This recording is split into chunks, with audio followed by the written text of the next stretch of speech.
Invista onde dá mais retorno. Seus talentos naturais.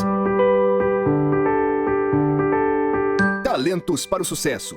Um podcast para quem deseja aumentar seus resultados, focando no seu jeito natural de sentir, pensar e agir.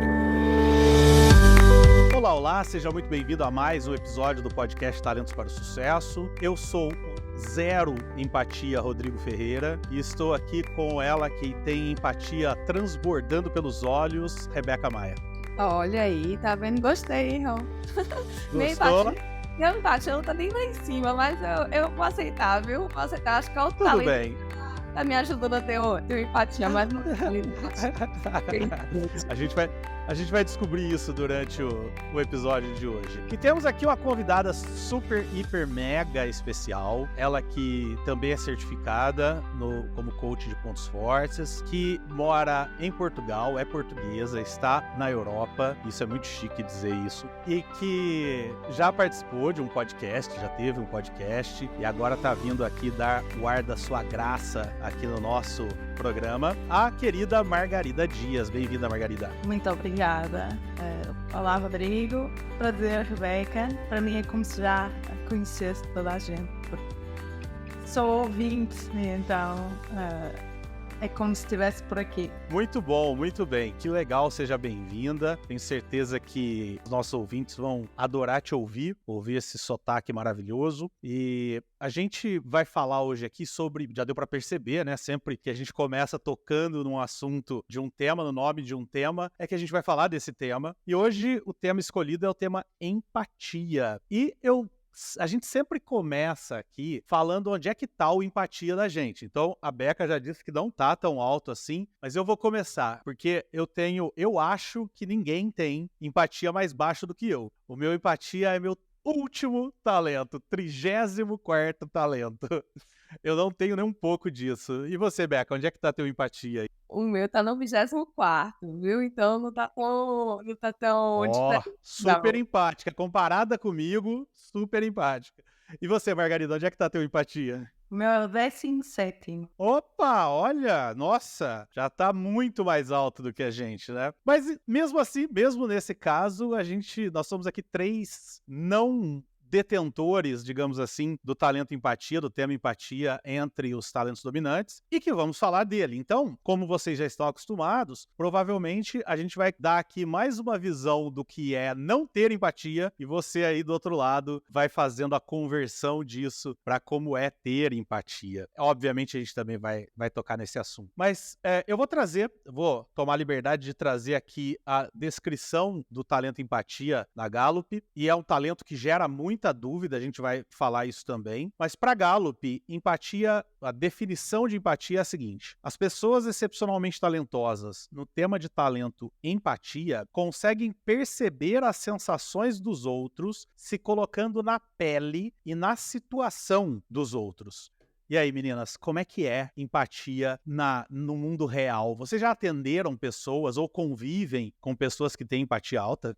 Sim, eu gostava de primeiro atentar para esta definição da Gallup, esta definição curta, que muitas vezes, eu não sei se vocês sentem isso, mas como na definição curta é a mesma definição que a competência é empatia, ou muito próxima, é dos temas de talento que há maior confusão entre competência e tema de talento. Perfeito. E porque tem o nome empatia, né? Que Sim. a gente carrega com a gente a visão da definição do mundo corporativo do que é empatia, e aí vem o nome. Se ela se chamasse, sei lá, feeling, a gente talvez não carregasse tanto assim essa sensação de que a gente sabe o que é o tema, né, Margarida? Sim, há uns tempos eu estava a fazer uma sessão de coaching pontos fortes em grupo. Eles tinham todos o acesso aos 34 e uma pessoa levantou o braço e disse: eu tenho aqui empatia em último, no fim, e ainda na semana passada ou no mês anterior tinham feito um outro teste diferente que no caso dele tinha dado excesso de empatia. Eu disse: ainda bem que me faz esta pergunta, porque assim eu tenho a oportunidade para aqui esclarecer a diferença. E você conseguiu identificar qual talento dele, talento da Gallup, que fazia no outro teste aparecer o excesso de empatia? Eu lembro-me que nós até percebemos que era uma combinação de temas de talento, tanto de influência como de relacionamento que faziam com que ele tivesse desenvolvido essa competência que não é tão natural para ele. Que Exatamente. legal. E você, Beca, já lembra aí de algum caso interessante de cliente com empatia alta? Sim, sim, eu atendi uma pessoa que tinha empatia, acho que em terceiro, se eu não me engano, agora, em segundo ou terceiro, então a empatia bem alta, né? E uma característica que eu acho que traz muito o que a Margarida trouxe, né? Que é essa diferença, né? Todo mundo confunde isso. Acho que todo mundo vai nessa, né? O que é ter empatia e ter o talento de empatia. Eu acho que a grande, né, diferença aí sobre esse aspecto, né? E eu vejo muito que não é que você não tenha o talento de empatia, você não tem a capacidade de sentir empatia e de ter empatia pelo outro, né? Mas é diferente quando você tem um talento natural da empatia. E nessa pessoa que eu acompanhei, era muito assim, claro, né? A ação dela no empatia, que eu acho que ajuda a gente também a começar a diferenciar a ação do talento, que é não visceral lá explícito. Eu acho que traz isso inclusive, né, no conceito da Gallup, ele traz sobre isso, né, de como você traz. Tinha gente, ela era da área de psicanálise, né, então ela trazia muito sobre essa questão, tipo, tem pessoas que não sabem nem dizer o que está sentindo e eu consigo traduzir o que ela está sentindo.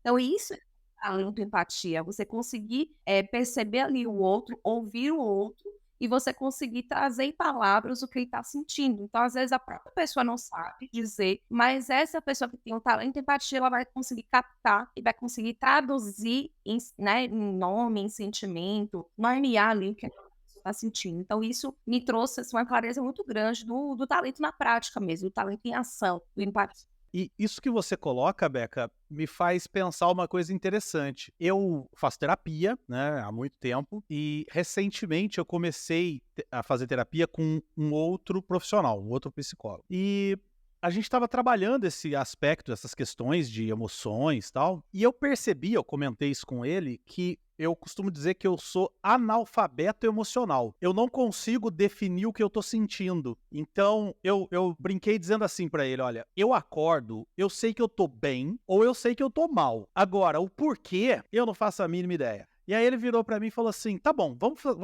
fazer um teste agora. O que você tá sentindo agora? Falei, não sei dizer. Aí ele virou e falou, tá, então vamos tentar uma outra abordagem. Define pra mim, você já sentiu raiva alguma vez na sua vida? Falei, acho que não. Aí ele falou, defina a raiva pra mim. Falei, não sei. Pra mim, raiva é vontade de brigar com alguém. Aí ele falou, tá, mas defina o sentimento. O que você sente? Falei, não sei. E aí, a gente chegou à conclusão, eu e ele, que realmente eu não tenho palavras pra definir meus sentimentos. Então, eu não consigo saber o que eu sinto porque eu não tenho vocabulário. E aí, ele me passou uma tarefa, né? Ele me deu a tarefa de ler o Emocionário. Não sei se vocês conhecem o Emocionário. Sim, A minha esposa trabalha com crianças, né? Então ela tem. E aí a minha tarefa é essa: é estudar emoções, porque eu não sei. Eu não sei o que é a diferença de raiva e, sei lá, fome, vai. Pra mim é tudo a mesma coisa, né? E talvez isso, eu nunca tinha parado pra pensar nisso, Beca, tô pensando agora. Então, talvez isso tenha a ver com o fato de eu ter empatia em último. Emoções nunca foram nada muito importante pra mim, né? Conscientemente falando, né? sim, sim. E isso é muito comum, viu, Rô? Isso é muito comum que você trouxe, até pela nossa tradição, né? De como a gente é criado. Assim, quando a gente lidar com pessoas, a gente começa a perceber isso, né? E aí é muito bacana que você trouxe essa questão do emocionário, porque realmente a gente precisa aprender sobre as emoções e nomear. Eu acho que é o primeiro processo, inclusive, no processo de agilidade emocional, que a gente fala tanto, inclusive no ambiente corporativo. A gente fala, a gente precisa desenvolver a inteligência emocional, a gente precisa desenvolver a agilidade emocional. E o primeiro ponto para desenvolver esse aspecto é a gente conhecer a nossa emoção e a gente nomear a emoção, né? E aí tem um livro bem bacana nesse sentido que eu vou indicar aqui, até se você quiser dar uma lida nele, vai te ajudar nesse processo também, que é se permitir sentir, né? Então, a permissão para sentir, na verdade, o nome do livro. Permissão para sentir. A permissão para sentir. Depois a gente pode botar até o link aqui, eu dei o link, a gente pode colocar, mas assim, é muito bacana, que ele traz justamente o que você trouxe, qual a diferença, né? O que é que eu tô sentindo? Às vezes a gente diz que é uma tristeza, mas na verdade quando a gente vai investigar, é raiva, né? Então é o que trouxe. E isso é da nossa, como eu falei aqui, é da nossa vivência, né? Desde lá da infância, porque às vezes nossos pais, com todo amor, né? E carinho que eles têm, e não quer ver a gente sentir, né? E sofrer, vamos dizer assim. Aí fala, ó, chore não, deixe disso. Você tá Não triste, foi nada, não foi né? nada. Não foi nada. E isso a gente vai bloqueando o nosso sentir, realmente. E a gente vai perdendo esse processo de realmente entender das emoções, nomear, saber a diferença em cada uma delas, né? Então, isso é bem interessante que você trouxe. Margarida, aí em Portugal é igual aqui no Brasil nesse sentido de homem não chora, engole o Sim. choro. A gente herdou de vocês isso. Não sei se seria só Portugal e Brasil, acho que é mais geral ainda do que isso. Mas sim, isso ainda se vê. Já se vê alguma corrente diferente, mas diria que a maioria ainda está nessa onda. Portanto, sim. Eu conheço um cara que, quer dizer, aqui no Brasil ele é muito conhecido, né, que é o Marcos Piangers, que é autor, tal. Ele escreveu um livro que chama O Poder do Eu Te Amo. E ele fala nesse livro o seguinte, que ele fala, né, ele conta que ele escreveu esse livro por perceber que algumas pessoas têm dificuldade de dizer eu te amo para um pai, para um irmão, para um filho ou qualquer coisa, né? E eu nunca tive essa dificuldade, é interessante isso, eu nunca tive essa dificuldade, apesar de ter esse lance todo que eu falei de emoções. Mas a minha irmã, por exemplo, um dia falou para mim, falou, você já percebeu que eu nunca disse que eu te amo, eu só respondi, né? Então é muito interessante isso, né? Não é só, a gente às vezes associa isso com o homem, né? Com machismo e tudo mais, e pode até ser também, mesmo no caso dela, mas a minha irmã, por exemplo, percebeu ali naquele momento que ela respondia quando eu dizia eu te amo, mas ela não tinha a iniciativa de me dizer eu te amo. Então, bom, todo esse preâmbulo, na verdade a gente não tá aqui pra falar de emoções, podemos fazer um episódio falando sobre emoções, quem quiser pede aí. Deu vontade. Já fica aí um tema interessante pra gente conversar, mas tudo isso para dizer o seguinte, que talvez a grande diferença, o que determina o talento empatia seja essa relação mais íntima com os aspectos emocionais, tanto em sentir isso no outro, né? Tanto em perceber isso no outro, quanto em sentir em si mesmo, né? Então, as pessoas às vezes falam, mas eu sou empático, né? E às vezes você é mesmo, mas será que você sente? Será que tem esse aspecto do sentimento, de sentir o que o outro está sentindo, né? Eu conto sempre uma história de quando eu me certifiquei lá na Gallup, quando a gente faz aquele coaching em dupla, né? Eu fiz com uma americana lá, e aí quando nós voltamos da sessão de coaching, o professor, o Jeremy, foi perguntando um por um, né? Como é que você se sentiu e tal, o que foi mais fácil, o que foi mais difícil, e eu fui o coach naquela sessão. E aí quando ele perguntou o que foi mais difícil, eu falei, olha, o mais difícil para mim foi me interessar pelo que o coach estava falando, porque eu não tô nem aí pro que os outros, eu não sou uma pessoa que se preocupa com o que os outros estão falando, né? Quando eu disse isso, e aí eu falei, porque empatia é meu último talento. Quando eu disse isso, a americana falou assim, então faz o seu teste de novo, porque eu nunca fui tão bem ouvida na minha vida. E aí o Jeremy virou para mim e falou, tá, Rodrigo, e qual talento teu você acha que te fez conseguir ser essa pessoa que ouviu tão bem a sua colega como ela nunca havia sido ouvida antes? E eu falei, não sei, não faço ideia. Aí ele falou, então pensa, depois você me responde. E aí eu fui refletir, fui pensar e eu concluí qual talento, qual tema de talento meu me faz ter essa postura que parece para quem está de fora algo empático, mas é o meu significância. O desejo de ser importante para outra pessoa me faz querer prestar atenção, tá atento, ouvir, mas eu não tô sentindo o que o outro tá sentindo, né? Então, alguém pode confundir isso com empatia, e talvez até seja a empatia no mundo real, digamos assim, mas não tem nada a ver com empatia no mundo da Gallup, né? Sim, pode ser uma empatia mais intelectual, não é? Que, Exato. às vezes até através de treino, porque a pessoa investiu nisso de alguma forma. Exato. E tem essa empatia porque parou realmente para pensar e para tentar pôr-se no lugar da outra pessoa e tem essa competência, mas emocionalmente se calhar ali dentro não está a acontecer nada. É interessante que, assim, eu perguntei se vocês conhecem pessoas tal que têm empatia, e a minha esposa tem empatia em primeiro, né? Então, eu noto nitidamente a diferença do que é ter empatia como talento e do que é, eventualmente, demonstrar empatia. Por exemplo, exemplo que eu sempre conto é quando o Brasil foi eliminado na última Copa, para a Croácia, a minha esposa ficou de cama, ficou mal, sendo que ela nem gosta de futebol. Tá? Mas qual é? Aí eu fui perguntar, falei, mas por que você tá assim? E a resposta dela foi, pô, coitados desses meninos que ralaram tanto pra perder nos últimos 4 minutos. Então, quer dizer, doeu tanto nela que ela fisicamente ficou mal, teve que deitar. Enquanto eu, que sou apaixonado por futebol, que adoro futebol, desliguei a TV e falei, que se dane, daqui 4 anos tem outra, né? Então, eu acho que tem muito isso, assim, até de somatizar um pouco o sentimento, né? Sim, sim. é muito interessante que você trouxe, Rô, porque vai muito até para barreira do empatia, né? Que você trouxe. E é a questão de você se envolver, se sentir tanto que a outra pessoa sente, que até te dá um burnout ali, né? Emocional, assim, pelo outro. Então, realmente, é um esgotamento mesmo, te tira uma energia, né? Então, é um cuidado, inclusive, para quem tem empatia alto, principalmente aí, né, com sua esposa em primeiro, né? Qual o talento que ela pode utilizar, e aí, dando já uma dica aí, para quem tem empatia muito alto, também de você ter o processo de dizer assim, não, até aqui eu vou, mas o sentir também é do outro, porque senão você acaba levando muito, né, o sentimento do outro para o seu dia a dia e para você. E isso acaba trazendo talvez um esgotamento realmente emocional pelo outro, né? Então é um cuidado, principalmente aí, né, de quem tem aí, para não ir para a barreira, né, para o porão do empatia.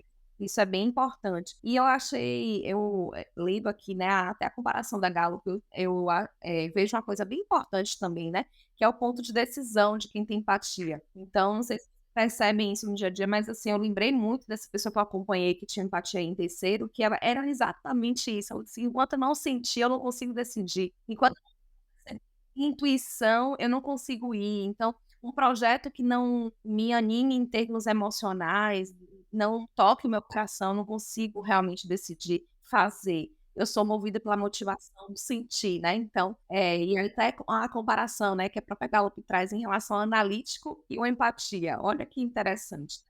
O analítico, ele decide pelos dados, né, pelo que ele tem ali palpável, pelos fatos. E já o empatia, ele vai decidir muito pela intuição, pelo sentir, pela motivação ali, pelo brilhar dos olhos, né, que a gente costuma dizer. É importante a gente dizer até no sentido de motivação para fazer. Todo talento nosso, mesmo ele sendo de relacionamento, ele tem ponto de execução, né? Então, bem interessante. Eu tenho uma história também que me lembraste agora ao falar disso. Eu estava com um grupo também, uma equipa pequena, e ao falarmos da empatia que uma das pessoas tinha nos top 5, chegamos a este ponto, né? A empatia pode ser que tome decisões de forma mais intuitiva. E a pessoa, vocês sabem quando vemos o insight a acontecer pelas expressões faciais? Foi mesmo interessante porque ela comentou que uns anos antes tinha recebido esse feedback de uma colega que estava dentro da sala naquele momento, que tinha reparado, já prestaste atenção que tomas mais decisões com base na tua intuição do que com as informações que tem. E ela disse que quando ouviu isso, o primeiro momento ela não aceitou, porque isso não é tão bem visto. Não sei se vocês também sentem isso, né? Sim, total. Principalmente no trabalho, né? Ela dizia, eu não, eu sou científica, por lógica. Ela disse que negou até que foram-lhe chamando a atenção sempre que isso acontecia e ela aí não conseguiu mais negar e apercebeu-se até que era algo, que podia ser algo bom, porque no início ela recebeu aquele feedback como crítica e depois percebeu que não era necessariamente. Então E é muito interessante isso, porque eu não sei se tem a ver com autoafirmação um pouco mais alto também, mas eu, ouvindo vocês duas falarem, eu tava aqui refletindo o seguinte, a minha esposa, ela tem uma dificuldade muito maior de tomar decisões do que eu tenho. Eu tenho autoafirmação alta, e a Gallup fala que autoafirmação é como ter uma bússola que aponta sempre pro lado certo, então eu tenho uma característica que é assim, eu decido rápido e depois que eu decidi eu não me arrependo, não tenho esse negócio de, ai meu Deus, será que eu devia ter... Né? Então, num primeiro momento, pode parecer até que eu sou mais intuitivo na decisão, mas não é. Todas as minhas decisões, eu rapidamente, na minha cabeça, embasei minimamente aquilo que eu tô decidindo e tal. Por outro lado, a minha esposa demora muito para decidir e quando decide, quase nunca tem uma certeza absoluta de que aquilo que ela decidiu era o certo. Então, às vezes, pode parecer que ela é mais racional, mas não. O que acontece é isso que a Becca falou. Ela demora para se conectar com uma das alternativas, então ela fica naquele negócio, ou ela se conecta com as duas, pode ser também, se conecta demais com as duas, né? Ou intuitivamente até já sabe, de forma intuitiva, mas é muito difícil explicar como é que ela explica. Também. E ela própria se explicar porque é que está aí por ali, não é? Perfeito. E às vezes é uma até questão de como... treino. E às vezes até como você colocou, às vezes eu sei para onde eu tenho que ir, mas o mundo me disse que se eu não tiver uma explicação racional, eu tô errada, né? E Isso. aí eu fico naquele negócio. E eu sinto também que depois que ela escolheu, como ela tá conectada emocionalmente com as duas opções, ela escolheu intuitivamente, mas ainda fica aquele negócio, putz, mas e isso aqui, ó? E isso aqui, né? Por exemplo, a minha esposa é formada em serviço social. Então ela foi durante um tempo, assistente social. Aí, depois de um tempo, ela abandonou essa carreira e foi trabalhar com educação, com arte e educação para crianças, né? Só que é muito comum acontecer da gente estar conversando e ela fala, putz, mas eu queria voltar para atuar como assistente social, porque aí ela vê uma situação, alguma coisa, sei lá, uma reportagem num jornal, alguma coisa, ela fala, putz, eu podia estar salvando o mundo aqui, né? Mas eu também estou salvando as crianças aqui. Então, essa dificuldade de desconectar de algo que emocionalmente ela está conectada, né? Então, é legal entender isso, porque às vezes quem olha de fora não consegue entender como que eu, por exemplo, sou rápido e sou racional, e ela, de repente, não é rápida e é emocional. O que mais que a gente pode trazer aqui para quem está ouvindo a gente sobre o talento e empatia? Eu queria que a gente desse alguns exemplos de como é que é uma pessoa que tem empatia. Quem está ouvindo a gente e de repente não tem. Quem tem já está ouvindo e falando, putz, eu sou assim mesmo, eu sou essa pessoa, tal. Mas quem está ouvindo a gente e não tem empatia, mas de repente trabalha com alguém que tem, quais são os sinais no dia a dia que você pode olhar e suspeitar, óbvio, a gente não quer fechar um diagnóstico, mas suspeitar que aquela pessoa tem o talento empatia. A gente já falou de focar nas emoções, valorizar bastante as emoções, tomar decisões mais intuitivas. O que mais? O que mais que a gente pode trazer aí de exemplo? Eu vejo que um exemplo bem importante aí, Rô, pelo menos eu consigo identificar mais até no corporativo, né, que é mais difícil vir, acho que a empatia aí, né, como a Margarida falou, às vezes a pessoa não enxerga esse ponto da empatia e ela tem uma dificuldade maior de enxergar como um ponto forte, né, e aí, por isso a importância, inclusive, colocando aí, né, um parêntese antes da gente ir para o exemplo, é que a importância de você conhecer o seu talento como ponto forte. Porque se você realmente aprende sobre ele, valoriza, começa a realmente entender qual é a importância de contribuição, você, mesmo no mundo corporativo, você entende a importância dele, né? E aí cria uma segurança maior no ponto de decisão, cria uma segurança maior no ponto de contribuição. Então, isso é algo bem importante aí. Então, aprenda, sabe? Alguns talentos são mais, né, difíceis de você enxergar logo de cara. Às vezes você entende ali como defeito, né? Como a Margarida falou, o feedback é entendido às vezes como negativo primeiro, então, mas quanto mais você se conhece, você entende a valiosa contribuição que você traz, mesmo no processo corporativo, mesmo diante de algo ali, né, que o racional às vezes é mais valorizado, mas não, qual é a importância dele? Como você pode executar, influenciar a pessoa, se relacionar e ter um pensamento estratégico com o seu empatia, né? Que é o que a gente chama ali do mapa né, dos talentos, que é você atuar nos 4 domínios através do seu talento. E aí, olhando para isso, como é que eu identifico, né? Já indo para essa pergunta que o Rô trouxe, que é justamente a gente identificar ali as pessoas que gostam de expressar, elas têm dificuldade se no ambiente, e aí olhando para o ambiente ali, às vezes de trabalho, de família, que limita a expressão. Então, são aquelas pessoas que sempre estão buscando esse espaço para que todas as vozes possam se expressar. Então, ele está sempre olhando ali para que a alegria, a dor, o respirar ali, a voz de cada um ali seja expressa, né? Então, isso é um ponto, assim, que eu vejo, quando eu vejo alguém abrindo espaço para expressão e se incomodando se houve algum bloqueio de expressão, aí eu digo, pode ser que tenha empatia ali. Eu trago, se calhar, exemplos mais de expressões. Uma que tu trouxeste da tua mulher, que é o coitados, ou coitado. Sempre que alguém vem reclamar daquele colega que é chato ou alguma coisa do género, aquela pessoa que vai dizer, mas coitado, ele vem de longe ou ele pode estar a passar um momento mais chato, é sempre alguém com empatia, para mim é assim quase sério. E também, normalmente é aquela pessoa que tem mais jeito para dar o feedback crítico de uma forma a ser bem recebida. Ótimo, E ótimo. E que muitas vezes as pessoas, quando têm esta consciência e já trabalham com pontos fortes, passa a ser quase um consultor antes de um feedback, principalmente para aqueles que não têm empatia alta ou que têm harmonia alta e têm dificuldade em passar essa parte, vão falar com quem tem empatia que pode ajudar nessa parte. Perfeito, excelente. E aí eu quero... Meu restauração não pode ficar quieto aqui em mim.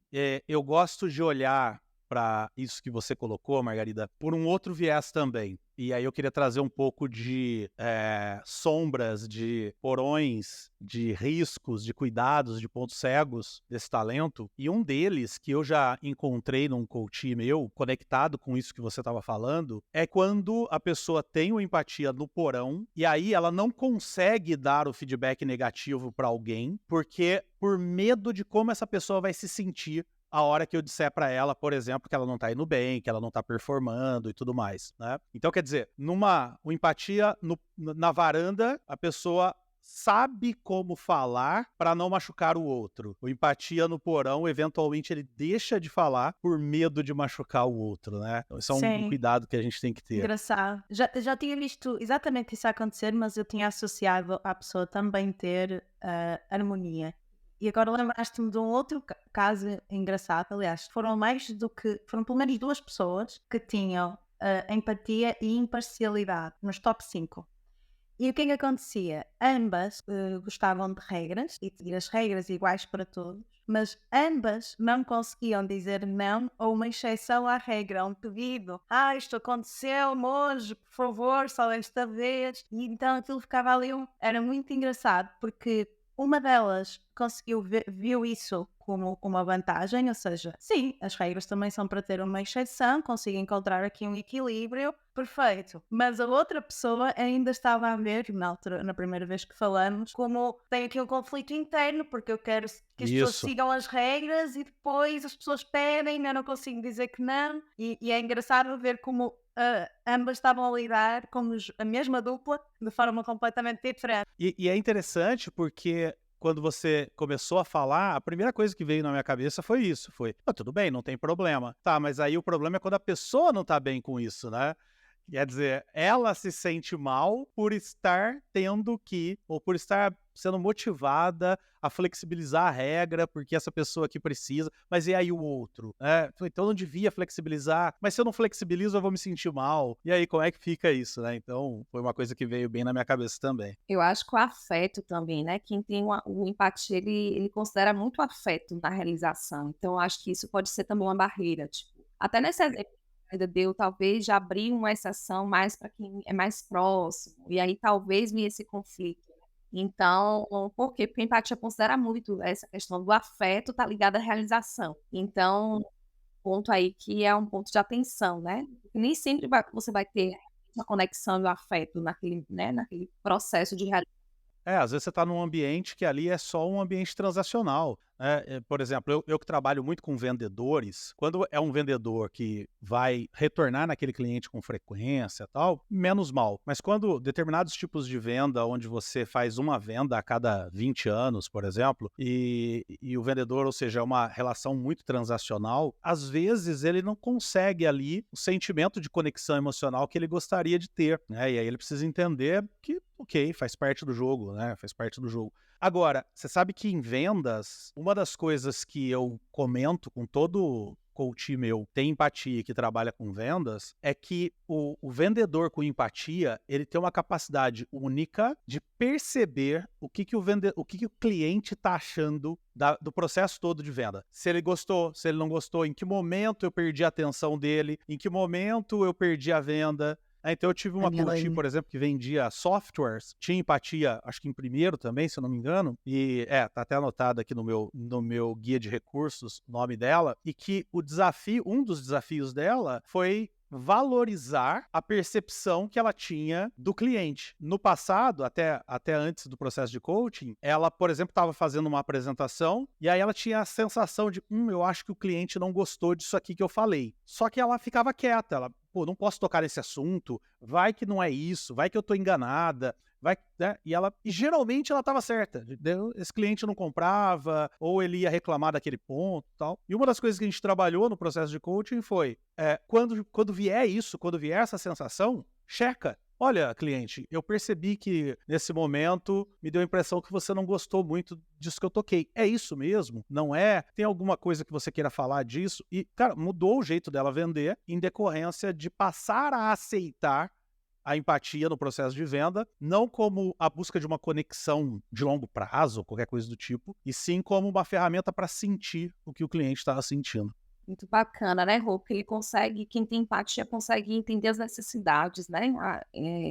Isso é bem interessante, né? Para o processo de venda, né? Ainda sobre esse processo, né? E voltando para a liderança, eu estou acompanhando um grupo, né, de líderes que a gente fez o processo, né, de assessment dos talentos, e aí um dos líderes tinha empatia, e aí a grande dificuldade de barreira que ele tinha, foi bem interessante isso, porque era ligado à tomada de decisão, ao que os outros achavam da tomada de decisão dele. Ele conseguia tomar a decisão, porém ele sofria muito com a opinião que a equipe dele estava tendo após ele tomar a decisão, e era muito ligado à empatia, e eu achei muito interessante essa barreira vir à tona, né, no processo de liderança dele, porque ele tinha outros talentos que faziam ele decidir, então ele não paralisava na decisão e tomava a decisão, só que depois, o pós-decisão era muito sofrido para ele, porque ele se importava com o que cada pessoa da equipe dele estava sentindo de acordo com aquela decisão. Então mexia muito, era muito exaustivo esse processo para ele. Então eu achei bem interessante, assim, né? Lembrei agora quando a gente trouxe esse aí da barreira. Vocês estavam dizendo uma forma, né? Eu perguntei ali atrás uma forma de perceber se o teu colega tem empatia, e cada uma citou uma. Eu quero trazer uma também que tá aqui no nosso cartão de insight aí do Clifton Strengths, onde diz: eu preciso de liberdade para rir, gritar, respirar. Então, por exemplo, de novo, vou olhar para minha esposa. A minha esposa no ambiente de trabalho é aquela pessoa que faz isso aqui. Se ela tiver que rir, ela vai rir. Se ela tiver que gritar, ela vai gritar. Se ela tiver que chorar, ela vai chorar. Então, é muito, muito claro o que ela tá sentindo, porque ela expressa. E se ela estiver num ambiente onde ela não pode expressar, ela já esteve em alguns trabalhos do passado, isso é muito dolorido para ela ter que segurar uma emoção, não poder demonstrar uma emoção que ela está sentindo por algum motivo externo, alguma limitação externa. Então, se você tem aí uma pessoa que se encaixa, um colega seu que se encaixa em tudo isso que a gente falou até agora, e ainda assim é uma pessoa que demonstra as emoções, que precisa desse espaço para se expressar, pode ser um indício aí que de repente essa pessoa tem o talento empatia, né? A gente tem uma coisa que eu quero trazer do empatia, que é o seguinte: Beca, quando você trabalhava com enfermeiras, trabalhava em hospital, como é que você enxergava o empatia nesse público? Pelo seguinte, a gente sempre diz, que a Gallup diz, que não existe conexão entre temas de talento e profissões. Porém, o único que a Gallup diz que percebeu alguma conexão, ainda que é incipiente, ainda está sendo pesquisado, é empatia e enfermagem.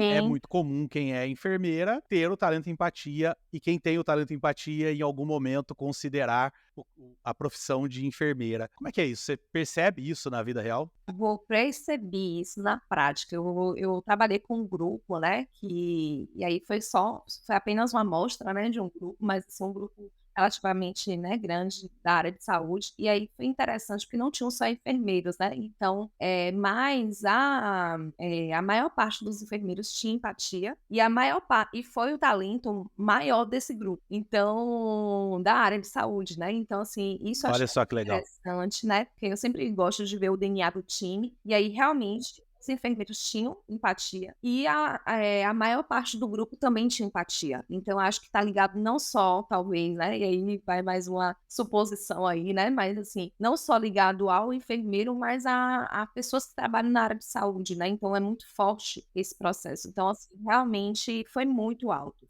Disparou na frente de todos os outros talentos, né? Então, realmente foi algo, assim, que chamou a atenção. E o próprio ritmo do grupo era outro, sabe? Então, questão assim do sentir era trazida à tona, essa parte mais intuitiva, essa parte muito do olhar, né, não só da empatia, mas da compaixão, do como eu posso agir ali diante do que eu estou sentindo, do que o outro está sentindo. Então, foi muito, muito interessante, assim, trabalhar com esse grupo. E aí foi uma experiência também bem interessante, porque eu tinha trabalhado com um grupo anterior que era relacionado à ação, né, que é um processo mais voltado para a qualidade, para normas. E o perfil era outro, que era mais Completamente diferente.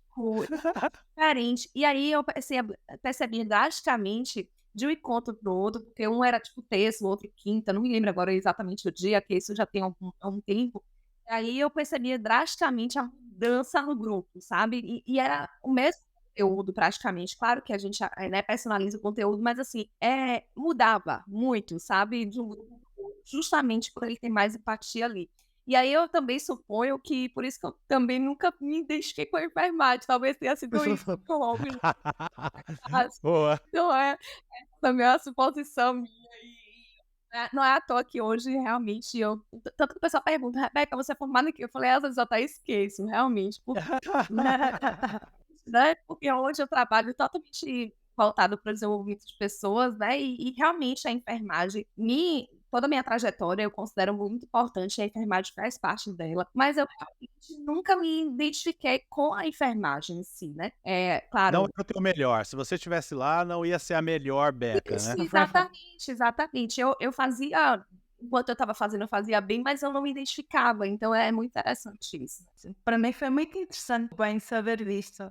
Eu não fazia a menor ideia que havia esta pequena correlação entre enfermagem e empatia. Que eu tenho muitas irmãs, 3 delas estão na área da saúde, as 3 têm empatia. Olha aí. Olha só, 2 são enfermeiras, isso, exatamente, e elas têm as 2 empatia. E que legal. foi Que mesmo interessante. engraçado. Que Bateu interessante. certinho. Aproveitando essa colocação, Margarida, eu quero te fazer 2 afirmações e eu queria que você me dissesse como é que você percebe isso nos teus clientes, nas pessoas com quem você trabalha e o quanto isso é importante para quem está ouvindo a gente. A primeira afirmação é: quem tem empatia sabe o que o outro está sentindo, mas não necessariamente tem que concordar com o que o outro pensa, com o que o outro sente, com as escolhas que o outro faz. Essa é a primeira afirmação. E a segunda afirmação é: às vezes quem tem empatia sente o que os outros sentem e aí acha que o outro também sente o que ela sente. E, de repente, aí é um consultório individual para mim aqui, porque olha só, minha esposa empatia em primeiro, eu empatia em último, né? Ela sente tudo o que eu tô sentindo e eu não sinto nada do que ela tá sentindo, né? E aí isso pode incomodá-la de alguma forma. Como é que você vê Sim. isso, Margarida? Eu acho que até vou aproveitar e trazer também um outro exemplo que acho que explica bem esta dinâmica. É que foi também em grupo fazer uma dinâmica em que cada um partilhava aquela parte de podes contar comigo para esse exercício. E alguém que não tinha empatia alto escreveu mesmo e falou mesmo alto algo do género: eu prefiro quando separam a vossa vida pessoal da vida profissional, eu prefiro quando são objetivos naquilo que me estão a tentar dizer e não em rodeios. E a seguir falou a pessoa que tinha empatia alta e disse: eu detesto quando tentam separar, quando eu sou uma e a mesma pessoa onde quer que eu esteja. Eu detesto quando não têm em conta que eu posso não ter tido um dia bom, eu ou qualquer outra pessoa, etc. E foi muito bom eles terem partilhado isso em voz alta, uns em frente aos outros, porque aí é que se põe: ok, e agora? Qual é que está certo? Eu provoquei. Quem é que está certo aqui? O que é que vamos fazer? Normalmente o que eu costumo dizer é que vamos encontrar um ponto no meio. Nós não queremos nem que a pessoa objetiva passe a ser sentimental e emocional, nem que a pessoa emocional passe a ser objetiva. Mas quando um está a interagir com o outro, lembrar-se: ok, vamos encontrar aqui um ponto de tolerância de que este precisa de mais objetividade ou mais ou menos emoção aqui. Ou seja, eu acredito que no caso da tua mulher, Rodrigo, o que eu faria era tentar ir negociando, não é? Isso acontece também com o ter relacionamento alto. Eu não gosto de misturar grupos, enquanto que com quem eu estou adoro misturar grupos, mas eu não vou impedi-lo. Então o que nós fazemos é um negócio, né? Desta vez sim, daquela vez não, desta vez vai para este lado. Maravilhoso. E eu digo pra ela sempre o seguinte, eu falo, olha, me conta o que você tá sentindo, porque eu não sou bom em sentir, eu não tenho essa peça. Então, quando você não estiver legal, me conta. Quando eu falar alguma coisa, porque isso é comum, né? Como eu tenho a delicadeza de um elefante, às vezes eu falo uma coisa que machuca ela, deixa ela mal. No passado, talvez ela fosse guardar isso e ir remoendo aquilo e ficando mal. E hoje não. Hoje ela fala, ó, putz, isso aqui não foi legal, isso aqui não me fez bem, tal, de alguma forma. E aí eu vou aprendendo com isso. Né? A gente tá junto há 26 anos, então a gente foi aprendendo muito no meio do caminho. Agora, às vezes, e detalhe, a gente dorme junto. No trabalho, você não dorme junto com a pessoa que tá do teu lado e não necessariamente você vai estar 26 anos junto com ela. Então, é muito mais difícil mesmo você sentir o que o outro tá sentindo, sabe? Então, fala, conta, pede. Eu costumo dizer que uma das coisas que eu mudei quando eu aprendi, entendi, comecei a trabalhar com essa metodologia, é que eu comecei a pedir o que eu preciso. Então, eu preciso de palmas. Então, quando termina um treinamento, eu falo, pô, batam palmas pra mim, por favor. Né? Eu peço o que eu quero. Então, se você tem empatia e precisa que alguém sinta o que você tá sentindo, conta pra ele, olha, eu preciso que você sinta, que você saiba o que eu tô sentindo, e o que eu tô sentindo é isso. E aí, dependendo de como o outro for, se for como eu sou, que tenho empatia em último, às vezes você vai ter inclusive que explicar o que você tá sentindo. Não vai adiantar você falar, eu tô me sentindo, sei lá, qualquer coisa, tá? Mas o que é isso? Como é que é isso? Onde é que dói, né? Eu costumo dizer que o meu restauração quer resolver o problema. Então a pessoa vira pra mim e fala assim, eu não tô bem. Tá bom, mas onde que você não tá bem? Onde é que eu tenho que te levar? É no médico? É no psicólogo? O que eu faço? E às vezes a pessoa só quer ficar quieta, só quer ficar no canto. Então, nós estamos ainda, né, obviamente, aprendendo o tempo todo como é que a gente consegue se comunicar de modo que eu costumo brincar, meninas, dizendo que talentos são idiomas diferentes. Então, a minha esposa fala um idioma, eu falo outro. A gente tem que conseguir entender como é que se comunica com esses idiomas diferentes e não é simples, nem sempre é simples. Às vezes, a gente está aqui, por exemplo, ouvindo a Margarida falar um idioma que é igual ao nosso, mas eventualmente ela vai dizer alguma coisa que eu não vou saber o que significa. E aí eu vou ter que parar e falar, tá, mas o que é isso? O que significa essa palavra? Senão, eu posso achar que ela me xingou, né? E não é. E aí eu vou criando um monstro na minha cabeça e daqui a pouco a gente briga porque eu fiquei criando uma coisa que não é verdade, né? Então, eu acho que a gente precisa se comunicar mais para conseguir entender os idiomas que cada um fala, né? Sim, sem dúvida, esta metodologia eu acho que ajuda muito a termos essa linguagem, né? Ajuda-nos a expressar melhor o porquê que aquilo é tão importante para nós. Né? Às vezes basta dizer, eu tenho isto em primeiro, né? A outra pessoa, ok, ajuda, porque entendi agora. Isso é tão importante para ti quanto o meu primeiro é importante para mim. Então, ok, sendo assim... Eu acho que facilita isso, mas eu estou contigo na parte de comunicar, de partilhar. Acho que qualquer, seja, não é só quem tem empatia, mas com muitos dos temas de talento, não só porque achamos que as outras pessoas estão a ver o mesmo que nós, que estão a sentir a mesma coisa, que estão a ver a mesma coisa, então ficamos em silêncio porque assumimos que já tiveram essa ideia e já puseram em cima da mesa, né? Então isso é uma das coisas que eu digo mais, o que passar pela cabeça é para partilhar, porque há aí uma lente que é única e se já tiver sido falado, tudo bem também, não se perde assim tanto tempo, não é? Exato, né? Repetir é melhor do que não dizer e causar um problema por conta disso, né? Pra gente encerrar, eu quero trazer, porque eu fiz isso no episódio passado de desenvolvimento e teve tantas pessoas que gostaram, então eu vou fazer isso de novo. Vou trazer uma frase que represente o talento, que representa o talento empatia, segundo a Gallup. E para esse talento, a Gallup traz uma frase do poeta Alexander Pope, né, que ele diz o seguinte: ensina-me a sentir a dor do outro, a esconder a culpa que vejo, a misericórdia que tenho com os outros é a misericórdia que tenho para comigo. Né? Ou seja, essa é a visão do empatia. O que eu vejo no outro, eu vejo em mim. O que eu escondo no outro, eu escondo em mim. O que eu relevo no outro, eu relevo em mim. É muito uma conexão, né? E também tem uma coisa que eu preciso trazer aqui, uma coisa que eu tenho falado muito quando falamos de empatia, mas não do talento empatia, da ação, da atitude empatia, e que eu acho que um dia eu posso desenvolver isso melhor, mas eu acho que ajuda um pouco as pessoas a entenderem por que empatia da Gallup é diferente de empatia do mundo real, né?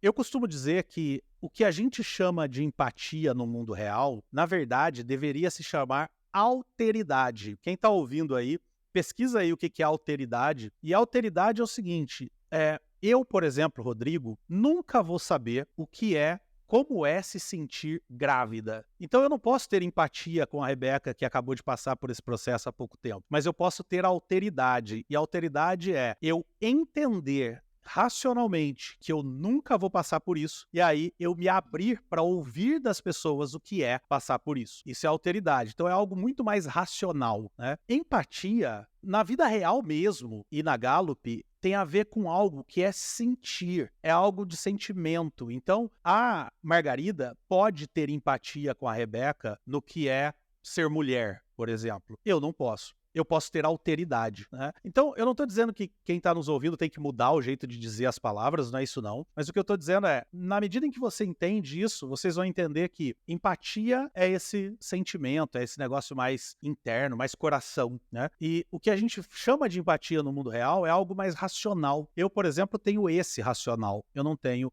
o emocional. Eu não sinto o que as pessoas estão sentindo, mas justamente por não sentir, eu pergunto, tá bom, e como é que você está se sentindo? Me conta como é que é. E cada vez que eu lembro de fazer isso, eu tenho resultados melhores. Seja no que for, na minha vida como pai, como esposo, como no trabalho. E geralmente os problemas que eu tenho acontecem quando eu esqueço de fazer essa pergunta, porque aí eu não sinto e eu acabo atropelando, e isso aconteceu recentemente, por exemplo, comigo, eu acabo atropelando o que as pessoas estão sentindo, né? Muito bem, meninas, excelente episódio, que Muito maravilha.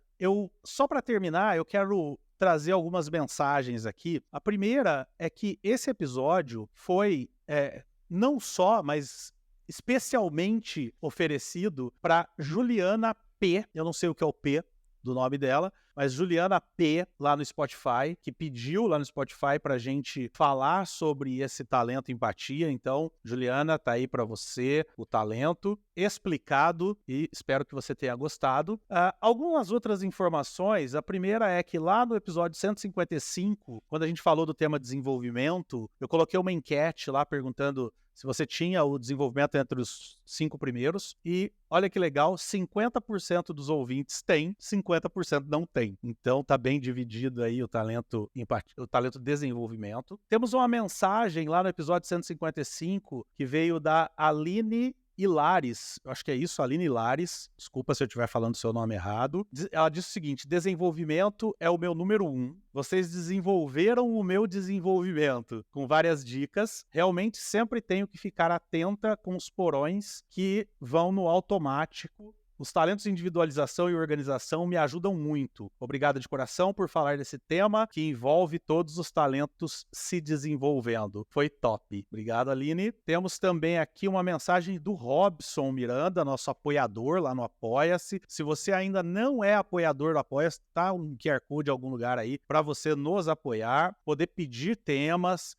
entre outras coisas. E no episódio 155 também, o Robson mandou: parabéns, excelente episódio, gostei muito da frase relacionada ao talento, gostaria de ver mais dessas frases. Hoje teve aqui então uma frase. Lá também, essa aqui já foi da Aline, deixa eu ver. Lá no episódio 153, talentos na prospecção de serviços, tem uma mensagem do Vinícius, o Vini C. Show de bola, pessoal, episódio bem interessante. Queria pedir um episódio sobre o tema de desenvolvimento. A gente já fez, então tá aí, ficou essa mensagem para trás, Vini, mas a gente já gravou lá para você. No episódio 152, o Thiago Medeiros. Esse episódio me ajudou bastante. Um excelente resumo dos talentos de execução, que são 4 dos meus 5 primeiros. O episódio 152 foi aquele que a gente falou sobre o domínio de execução. A gente ainda vai fazer um episódio sobre os outros 3 domínios. Aguardem aí que logo sai o episódio.